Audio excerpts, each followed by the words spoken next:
Hello everyone and welcome to round 2 front 9 action. We've got our FPO lead card coverage coming to you from the European Open in Nokia, Finland. I'm Terry Miller, the Disc Golf Guy, joined alongside Hannah Macbeth. Hello. Moi. We'll go with that. Moi means hello in Finnish. You're going to learn a lot by the end of this, Terry. Terve.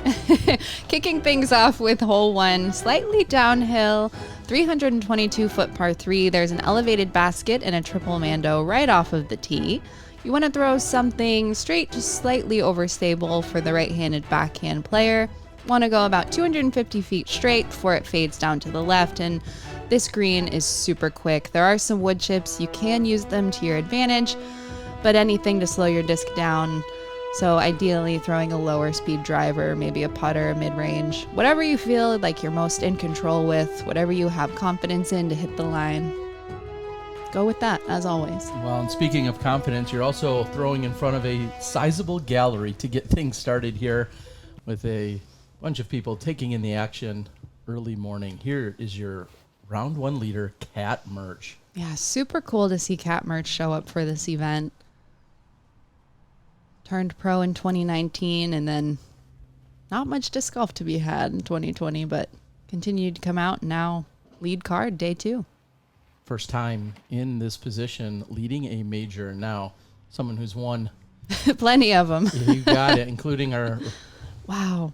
world championship from last year, Katrina Allen, just deep of the pin. It looked like she nearly flashed the chains there too. That would have been pretty awesome. Yeah, and if there's a place to be, we'll say, off on hole 1, I'd rather be deep than short. That's going to give you an uphill putt as opposed to a really scary downhill putt with that elevated pin. And here's Heidi Laine. Yeah, great drive. Didn't fade out as much as I thought it would for a right-handed backhand thrower, but still in line with the basket, like you were saying. She's at about 38 feet, and rounding out our foursome, shooting a 5-over in round 1, Keiti Tätte out of Estonia. Yeah, representing Tartu, Estonia to be exact. Keiti turned pro in 2017 and has only this year begun to come out to the States, play in the Disc Golf Pro Tour, and holy crap, that is a great start to day number 2. Doesn't matter what country she's driving in because she parks them. All right, I'm sorry. All right. Let him fly. It's okay. Kat Mertsch. Really simple forehand approach. And Yeah. you see her leaning on that quite a bit. Yeah, I think it's just a comfortable spot. We talked about this in the previous coverage, but you're facing your obstacle the entire way. There's no turning away from it, so it makes sense, but she is super accurate with it. Heidi with the short pitch up. Kat. Oh, the branch is in the way. No harm, no foul, though. That's an easy comebacker for Katrina. Pretty close.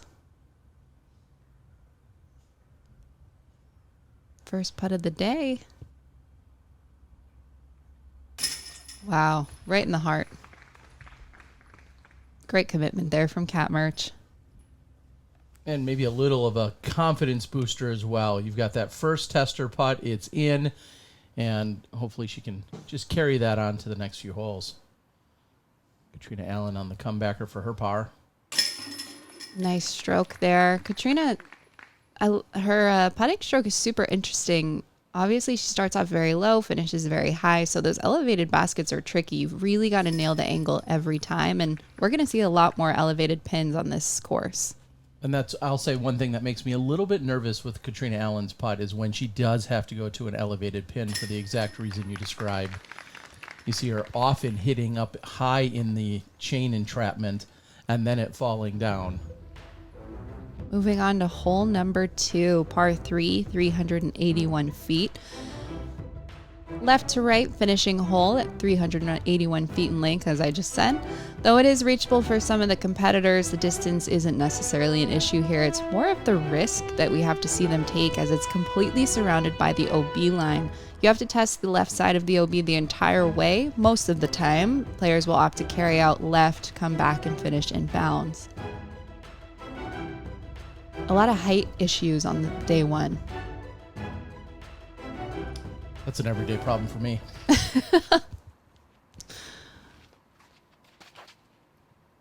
That is perfect height, Terry. And I like the shot. Yeah. Sure, it's short, but it continues to drift into the center of the fairway. Nothing to get nervous about. It should be a relatively easy up and down. A 2 here is just such a bonus, and I don't really know if it's worth the risk. This is an interesting shot from Kat Mertsch. It's something she said she's been working on, a part of her game. A couple months ago, she did an interview with Innova, and she said her sidearms, rolling her wrist on the tee shots, is a big issue for her. So at a major on day 2, lead card, that's really awesome to see her have the confidence to pull this one out. Nice simple backhand there from Katrina. Not that you're trying to push the left side line, but if you do land where Katrina has, that gives her plenty of options, whether she wanted to go forehand or backhand. Look at this shot. Just needs to hold. Really well done. These are great tee shots from our lead card here. And Laine really just has so much power. I think one of her biggest challenges on a course like this is really scaling it to what she needs, because you can find so much trouble out here with all of the OB, and she really needs to sometimes dial back a few shots.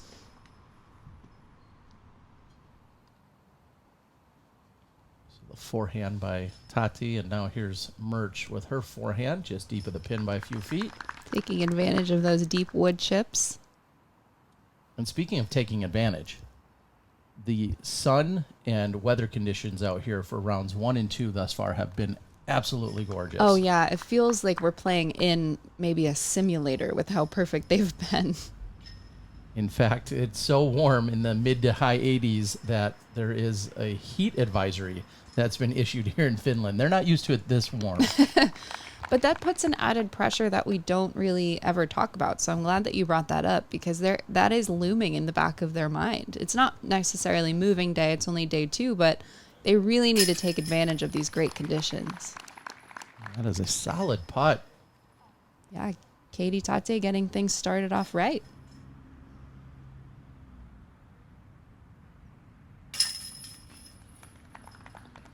Katrina in for her par. I feel like every FPO competitor at this tournament, if you said, hey, we can offer up you 4 pars, take it or leave it, I think they would all say, yeah, we'll just take that and move on to hole number 3. Yeah. Yeah, it's very, very easy to give away strokes here at the Beast. And Laine had that short miss putt, and you cannot give any away. They're so tough to hold on to, so when you have an opportunity just to walk away with the par like she did, you can't give them back to the course. So she'll pick up the bogey, and they'll head over to hole number 3. This one looks a little different this year. Yeah, it just has this OB river that plays through the middle of it. It's coming onto the screen now, and I don't know, the challenge, I mean, obviously challenges the distance, right, as well as placement off the tee, and I don't think that we're going to see anyone go for it. I think it's a little bit too far and out of reach as far as that's concerned. The fairway then continues 600 more feet. We've got OB on both sides. There's a low ceiling third shot. Finally, we make it to the green with OB just beyond the basket, and it's sloped. So a lot of obstacles here, and even the most conservative of efforts on hole number 3 will be fully tested. Sloped and elevated. Elevated, yeah. Literally has everything you need. And I clocked it at about 260 to the front edge of the OB, and Keiti, great shot. Yeah, coming up just short. If somebody did want to go for the second section and clear the fake river, so to speak, that would be 400 feet on the dot, and that's just to get to the front edge of it. So, like you're saying, I think we're going to see a lot of people just play to lay it up, and this is the part of her game. She's been rolling her wrist off her tee shot. She gets a good break there, though. Barely staying in bounds. Kat with a putter, fully committed to the layup. Yep, just nice and high. Let it turn over. Let the disc do the work. Great shot.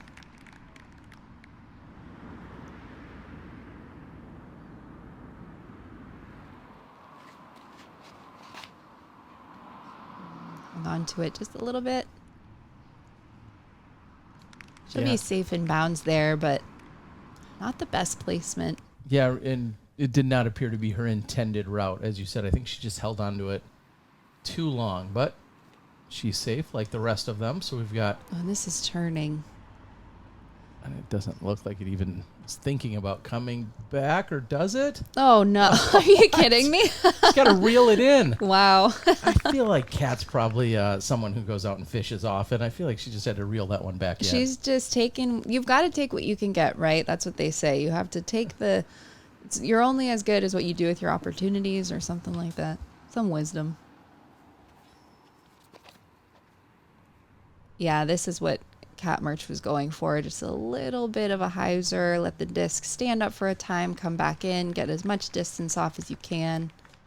Fortunately, she just turned her drive over. Keiti Tätte, on the other hand, great shot.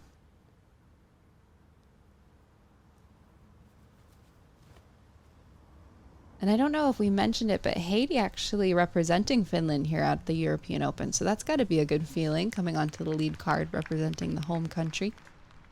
Yeah, the international contingency, as you would expect here at this major in Europe, but it's just been so great to see.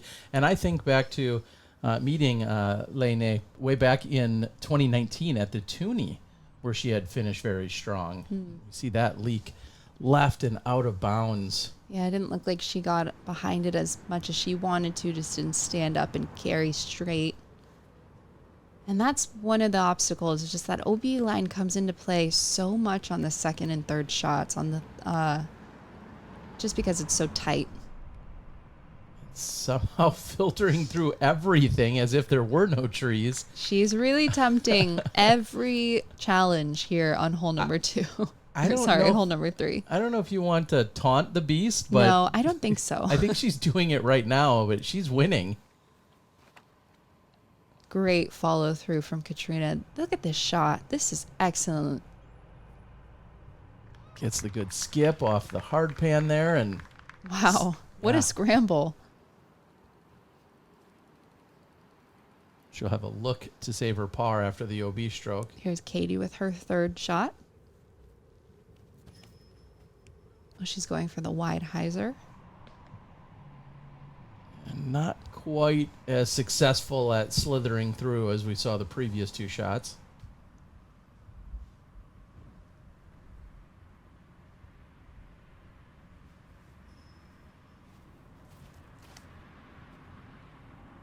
Oh, and this looks a little bit tight as well. Catches off the fence, but gets a good redirect. Yeah. Had that just stopped, she would have had a really awkward next shot, but it looked like it kicked toward the pin. Yeah, she made it through the low ceiling, made it through the guardian trees.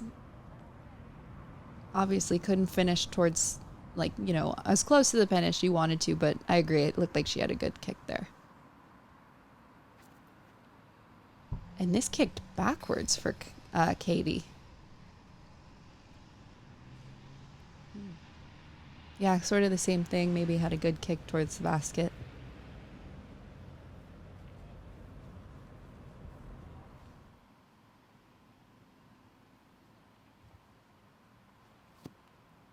Cat's fourth. And Nicely done. just past the pin, very makeable. Tätte just laying up over to that right side. Great to put it on the spine if you can, because obviously that's going to be the highest point near the basket. Multiple layups here on hole 3. I feel like they're respecting not only the elevation, but more so the OB that's right behind the basket. If this gets up and rolls. Great putt.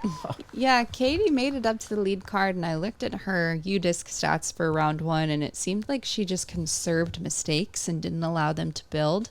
That's a super important technique here at the Beast, because for so many of these holes that they're going to face today, par is the best score, meaning the average is going to be over par. So if you can accept that and just be mentally strong, it'll keep you higher up the leaderboard, and we're seeing that with Keiti.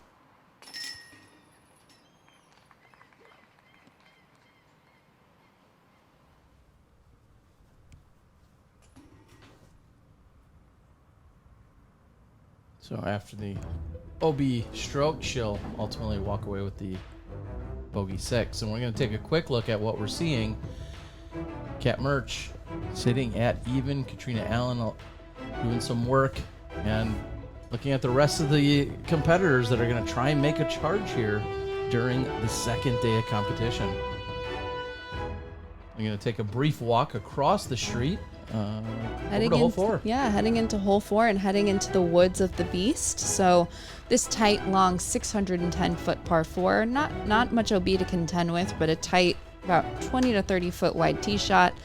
You want to hit your gap, move forward as much as possible into this landing space. Anywhere is a scramble, so it doesn't really matter, but ideally you'll be happy if you can scramble up to the green from where you are. The green is very quick and it slopes right to left, so discs can sit up and roll. There are some wood chips in the bullseye, but I don't know. I haven't really seen them be too helpful on the approach shots. Maybe we need some more. Maybe it's just me, but I don't know. I'm looking forward to seeing where they land off the tee because there is a lot of obstacles, and the second shot, regardless of whether you get down really far or you hit early, you just have to scramble from wherever you are. This is looking nice. Yeah, plenty of distance here.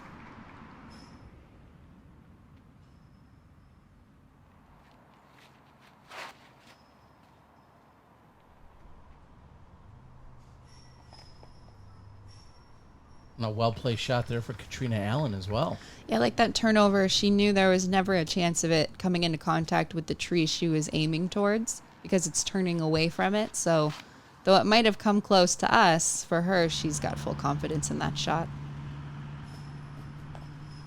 And playing it off the right side embankment and then rolling right into a really good position. It's tough to go last after seeing those 3 tee shots. Oh, and that's a misfire that then kicks to the right and has a little ground play, but she is well back and going to have some real work to do here. You see the scattered trees. So there are options. It's just a matter of can you execute them. That's a much better Anheuser. Just needs to settle. Oh, my goodness. Yeah, I think it had just a touch too much angle to it. So when it hit, and then with the slope, it just somewhat accelerated it. But here's Katrina Allen with her second. And that was so close to being perfect. It's a game of inches, isn't it? It's just, you can have such a great shot, perfect disc, and just be off your line just a bit. Cat Mertsch finds a hidden tree. So this is her third. And that's going to be on the short left side of the basket. If she can see the pin, it will be obstructed at best.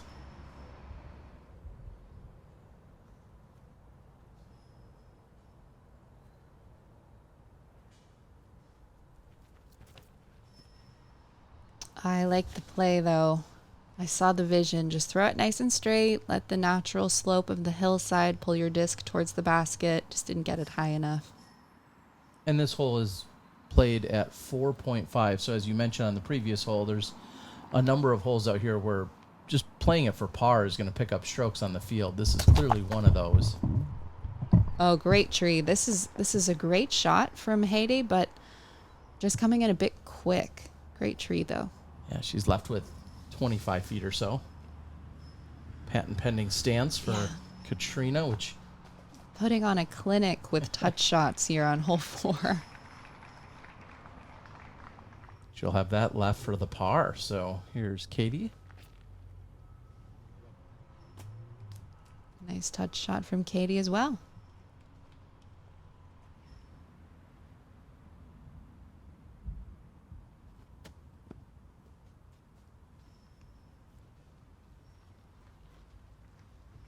Yeah, Kat mentioned in the same interview that I listened to that she was just feeling proud of her mental game growth and maturity, and you need those things at the Beast for sure.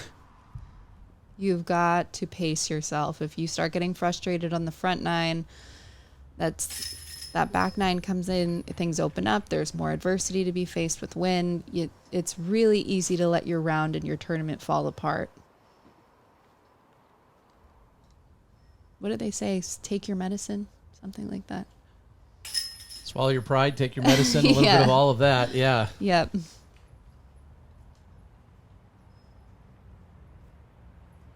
Don't be a hero. That's one. Is that another one? Well, that's one I like to throw out when sometimes people are out of position and then they're trying to line up a shot. And if they get the 1 in 100 success rate, I'd consider that the hero shot. And the other 99 times you're making it worse. So yeah.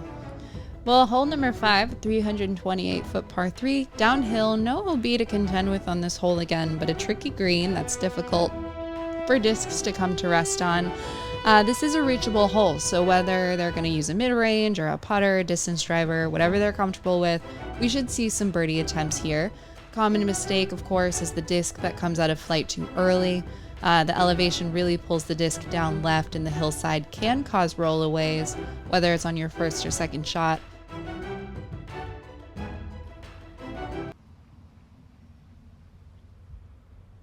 And this also comes in as one of the somewhat easier holes on the course. So this is a great birdie opportunity. Yeah, just a little off her line there from Katrina, but she's going with the DGA Steady. And I only know that because I feel like all their discs have their names stamped on them really big, so it makes our job easier. But I believe that's a putter. Is that a putter? The Steady certainly is, yep. Wow, look at this shot. That was excellent. But yeah, look how quick that green is. Yeah, and that also, I believe that was just a mid-range. It might have even been a putter, but I believe that was also just a mid. Cat has something a little sharper than that. I'm guessing a fairway. I like this line here. Just asking for it to come out. That's a putt. And really a fortunate kick. She was, kind of caught up on that right side. Had it just come to rest there, she would have probably been obstructed, and now she's got a wide open uphill putt looking at a birdie on a hole that averaged 3.25, and that also gets similar ground play, maybe with a little bit more speed though. Yeah, her discs are just catching the edge of the edge of the disc is just catching that fairway in the worst way. Back-to-back deep rollaways here for Keiti Tätte. And they're not bad shots. Those are good lines that she's throwing. Look at this, too. That's not right. Yeah, this is what can happen on this hole. Unfortunately for Katrina, that was with her second shot. And the deep side of circle 1, that should work.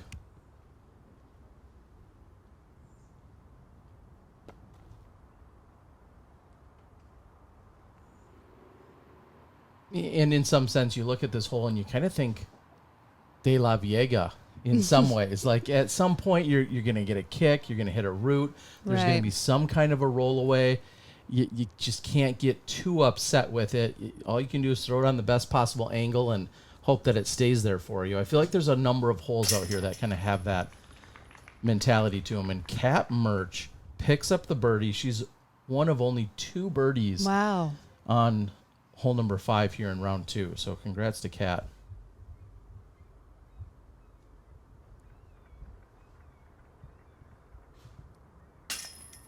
Oh, great putt from Keiti. Just can't connect.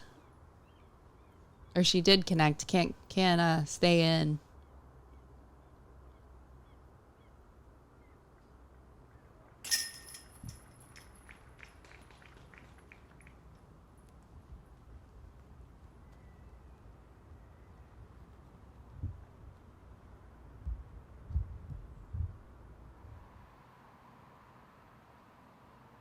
And you see Katrina Allen going through a routine, even on the shortest of putts, and that one almost said, we're not done with you. But Kat will walk away with the first blemish on her scorecard. So she moves to 6 over. Still very tight and competitive battle as we move on to hole number 6. Another 100-meter track here. Yeah, this time slightly uphill, back-to-back 328-foot holes. A very, very small pocket to get to the green, so everyone here again has the power, but it's hitting the line that's key here given the tunnel and the small opening. And then you come upon an elevated basket.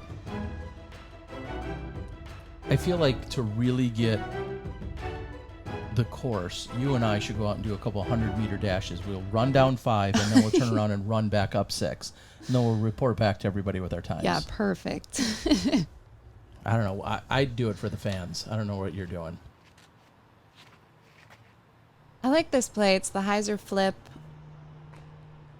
Let it carry towards the basket. It'll be slowing down at that point. That's a good shot. Maybe she wanted a little bit more distance, but still, she made the gap.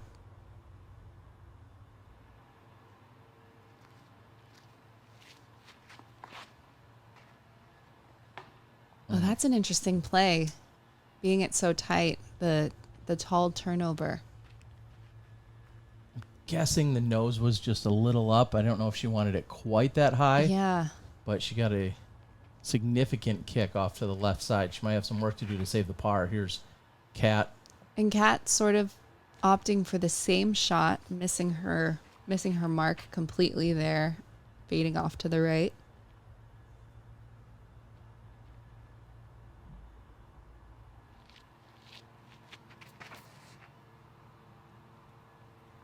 Yeah, another hyzer flip shot. I really like this shot here, Terry. I would like that result all day long as well. She really dialed it in after seeing all of the previous 3 shots. She kind of took the best of them.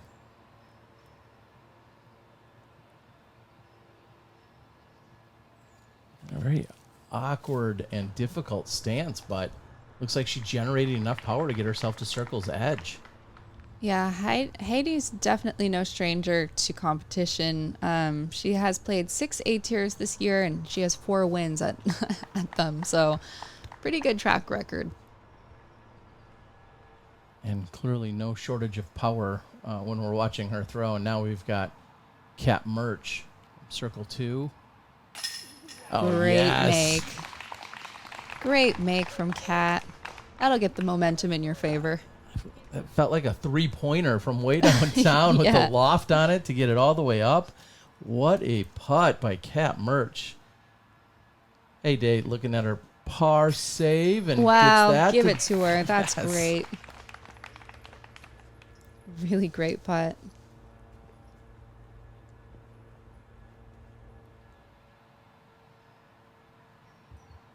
Tate is trying to follow those up. Good height, just a little bit too right. Nice putt there from Katrina as well.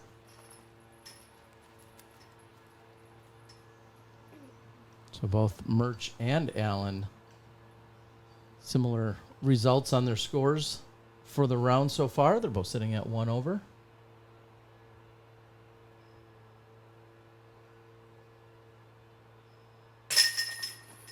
Nice putt there.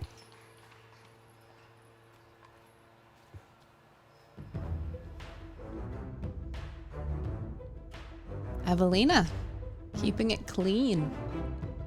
Even through the round so far through 6 holes. Yeah, we're going to have to keep an eye on her. We're going to move on to hole number 7. 568-foot par 4, kind of parallels hole number 4. Similar drive to the previous hole given the tunnel. You still need the line and power to get to the landing zone, and from there you have maybe a mid-range putter approach with a sloping left to right hill, pulling the disc toward the cliff on the right. If you trickle down, obviously not an easy putt or attempt, so you want to stay on top so you can have your look for a potential birdie, but in this situation, par is excellent.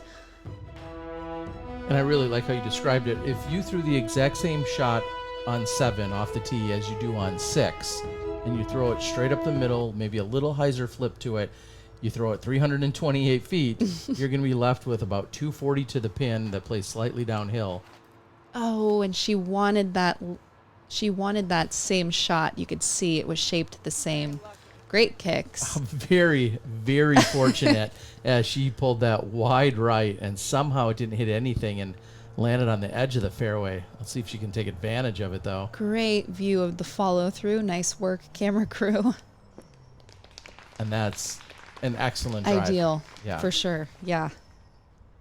Yeah, and you want to throw that hyzer here because it's going to continue to climb up the hill. Anything flat or anything high on your own without it turning like that is not going to climb. Hyzers climb. More adversity for Katrina on this front nine. This is really crazy. She has kind of a pretty clean scorecard, but when we think of her talent and, you know, how many majors she has in her belt, it's like she should be scoring better. She's having to face all this adversity, and still she's just over for the day.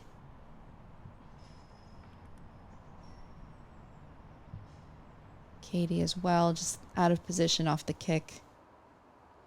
And if we're talking about bogeys, I think I took one a few moments ago, mentioning that the Cats had the same score going at this point through the round. That was my mistake. It's okay. It's been a long week here yeah, overseas. for sure, for sure.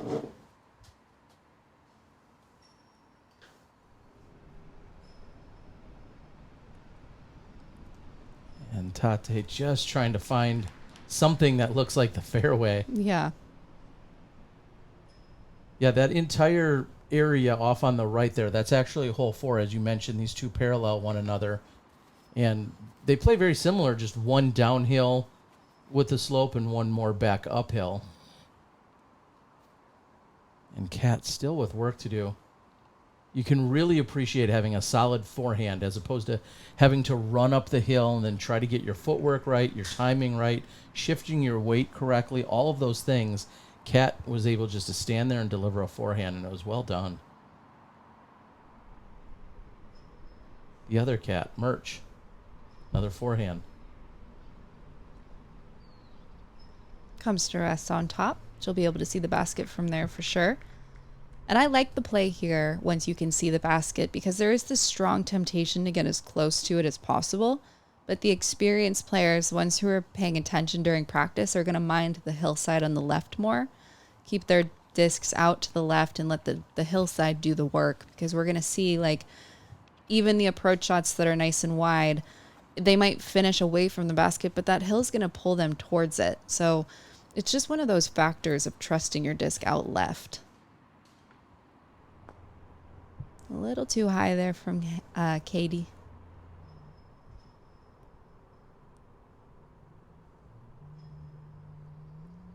This is exactly what I mean. That hill, that disc hitting on the left, but even still trickles 2 or 3 feet down the hill.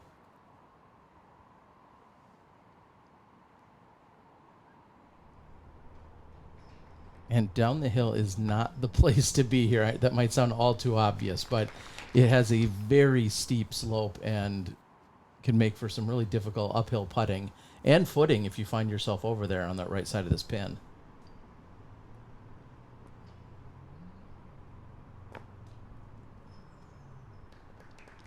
Nice shot. Just put her putter downhill and on an anhyzer, so there's no chance of it, you know, staying up and hitting left.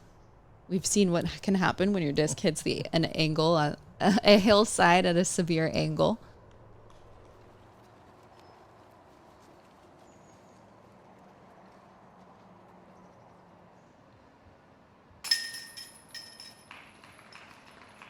Heidi keeping it clean so far through 6. Through 7, sorry.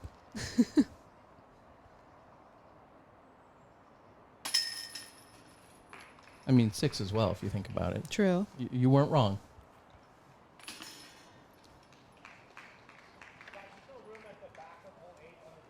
And now a little bit of a walk as they'll head over to hole number 8. Yeah, this will be one that a lot of the field will be wanting to get. This is a changed tee from previous years, but I think it's still the easiest on the front 9. Coming in at 236 feet. It's another uphill tee shot to an elevated basket. The line isn't necessarily the worry here. It's more of the landing zone, so the power. You really want to come into play ahead of these trees and let the disc hyzer into this green. So it really just comes down to the putting green where the challenges are. It's whether or not you have an open look or an obstructed one. And you called it the shortest hole at the tournament, which it is. It's also considered the easiest hole at the tournament.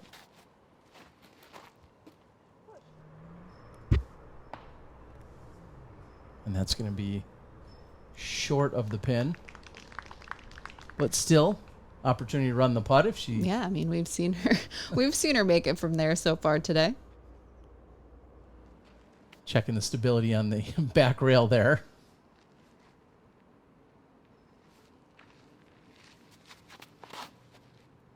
It's a little high from Heidi. Oh, that's dropping nicely. That was a great shot. She knows what she's doing, Terry. I never second guess her. Cat going sharp edge. Just trying to come up possibly a little bit short, maybe have it skip up. Yeah, that's a great play. I like that. I feel like, I know Cat could get a putter there. She could get a mid-range there. But if you're going with something sharp, you're allowed to come in a little bit short. And then as it's slowing down, it's still going to maybe be skipping up the hill. So the hill is slowing down the momentum of the disc. I really like that. You got to play for it short. Oh, great correction from the previous hole from Keiti. She just doesn't have the movement like you were talking about. Still yeah, I think she caught more of the grass as opposed to some of the hard pan there. Yeah, like I said, a lot of stress comes onto the putting green, giving the hillside and the elevated basket. There's not really a backboard per se. If you miss your putt, it's downsloping on the other side. So that sort of explains the layup here from Mertsch. We'll see what Keiti does. Yeah, layup as well. And I can really appreciate that. You know, we're only here in round number 2. Some of them may have seen what happened to Evelina on the day before when she had the short putt. It was about this distance, maybe even closer, and it rolled to 80 feet.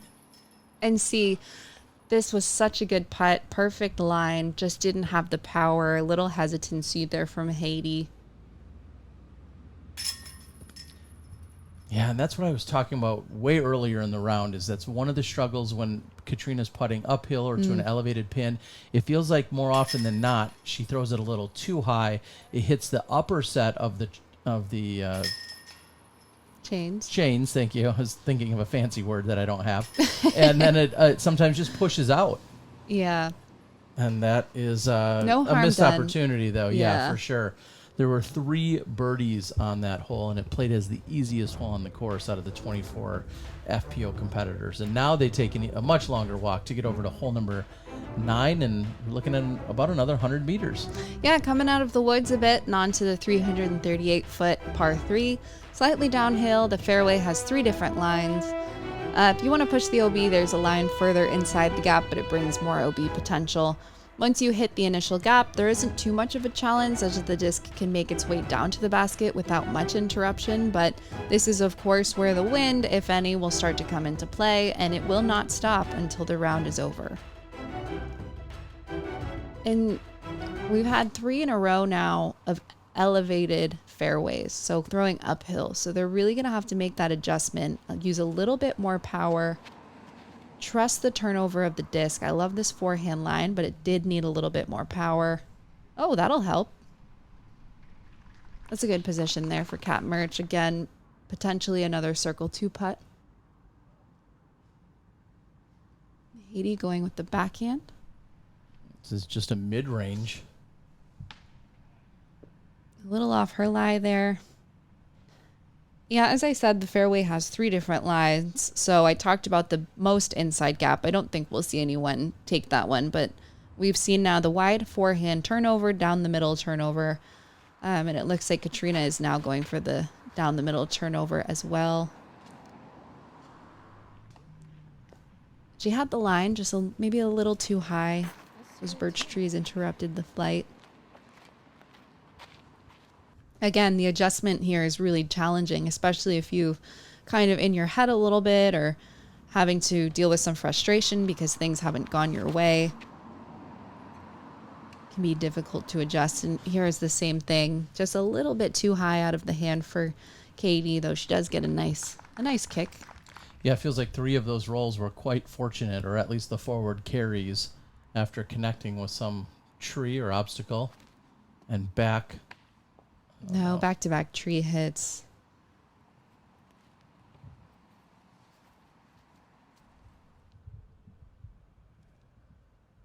Man, from this distance. With the run. Yeah, Cat putting it up, lofting it up in the air a little bit, giving a half bid there.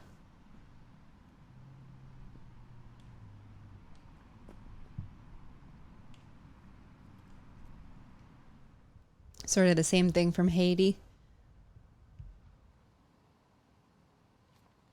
Can she get another one? Nah, just dropping too soon. No, but overall, a very solid front nine here. You see her leading the pack out of all of the competitors on the lead card. And some people are starting to take notice of what's taking place where Evelina is. But first, a long bid there. I thought that was it. Oh my goodness. I was clenching both fists.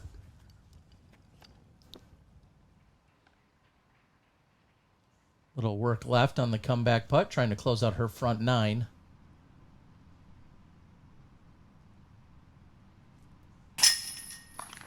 Nicely done.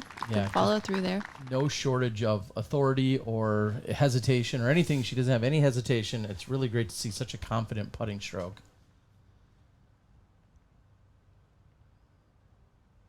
Katrina again putting for par. Not the position she wants to be in, but her putting stroke looks great today so far.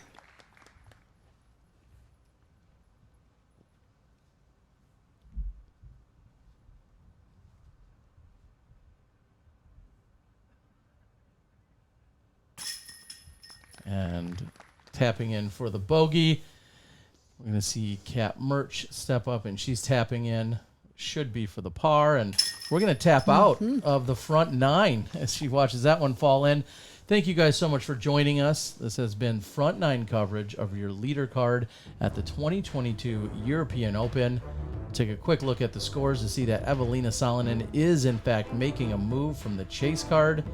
We've got a great battle brewing. We'll see you again on the back nine of round two coming at you right here on the Disc Golf Network.